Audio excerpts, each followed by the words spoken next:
Hello everyone, how are you today? Welcome back. In today's lesson, we are going to create a poem about our own chosen sea creatures. Yesterday, you chose your sea creatures and you described them using different techniques possible. Today, you're going to be writing a poem about your own chosen sea creature. By the end of today's class, you should be able to describe your sea creature using poetic devices. You should also be able to review a poem about sea creatures and write yours. And finally, you should be able to create your own poem about sea creatures. Welcome to class. Now, a quick recap before we go on.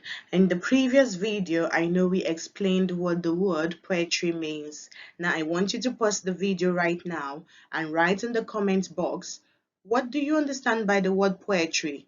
It should be very familiar to you now because for the past few days, it's been all about poetry, poetry, poetry. And today you are creating your own poem.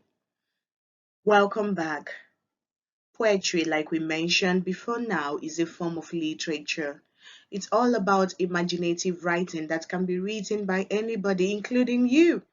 You can choose to write poetry based on how you feel, the things you see around you, people you have met, and so on. It could be an experience you've had, you want to write about it. So, expressing thoughts and feelings about something in a creative way is what poetry is all about. Your ability to use your imagination to create some writings is what poetry is all about. Now, what are poetic devices? We mentioned in the success criteria that you should be able to describe your sea creature using poetic devices. Hmm. Anyone has an idea what poetic devices could mean? Pause the video and type your ideas in the comment box below. Okay? Welcome back. So, what are poetic devices? These are some of the tools used by the poet to create his poem to make it more meaningful, interesting, and charming to the reader. These are the devices the poet uses to make his poem more charming, more interesting, add more meaning, and to draw the reader to the poem. So these are poetic devices. Can you think of some examples? Okay, on the screen I have written rhyme, personification, and stanza. I have written these three because that will be our main focus for the poem you are going to be creating today. There are lots of other poetic devices, but our focus today will be on these three. Now, before we proceed to the next slide, I want you to make your own research. What are some of the other poetic devices you know or you are going to be able to find out when you make your own research?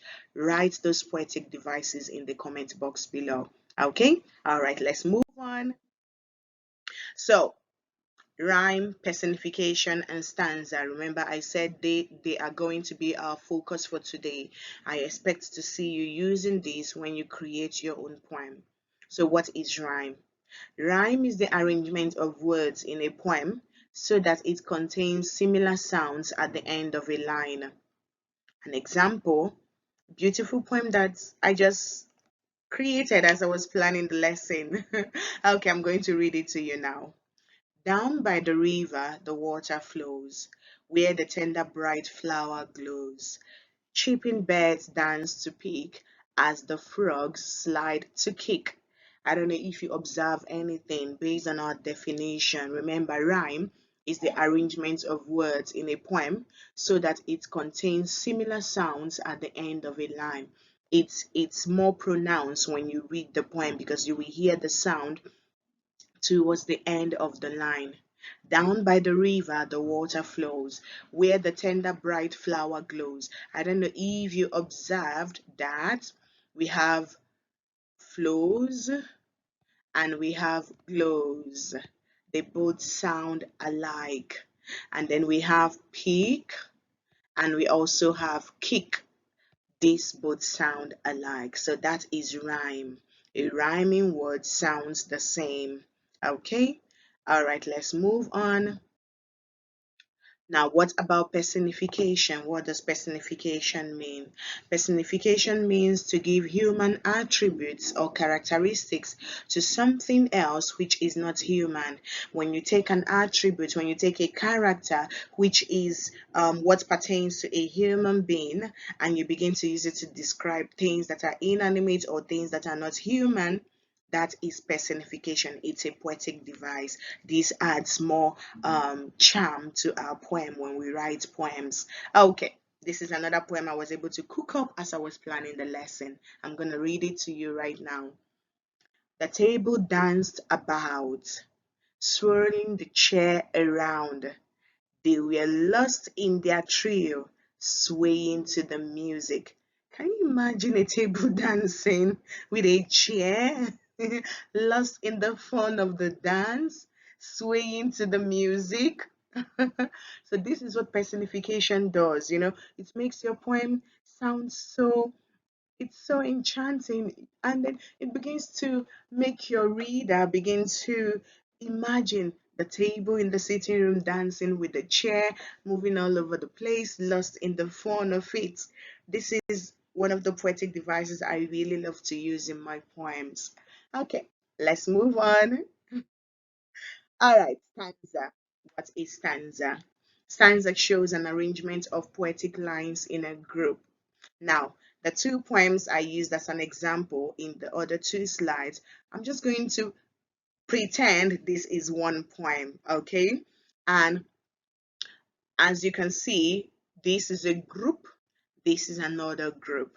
So, stanza shows an arrangement of poetic lines in a group.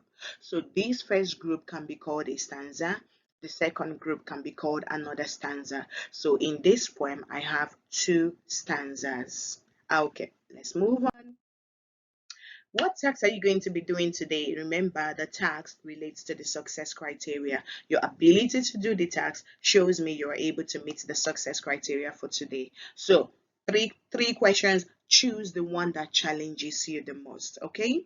Number one, describe any sea creatures and write a 4-line poem about it. Just 4 line. Okay. Number two, review the poem about sea creatures and write yours. I'm going to attach this poem in the comment box below. Look at the poem, and then with that in mind, write your own poem. And then finally, number three, create your own poem about any sea creature you've seen in the UAE or anywhere else you might have traveled to. Remember to use the poetic devices we talked about. What are they again? Rhyme, personification, and stanza. Okay, everyone, I bet you had an amazing time in today's learning. How do you feel about yourself with today's learning? Leave that comment in the comment box below, okay? And I will see you all next time. Bye, Miss Blessing right here. Bye.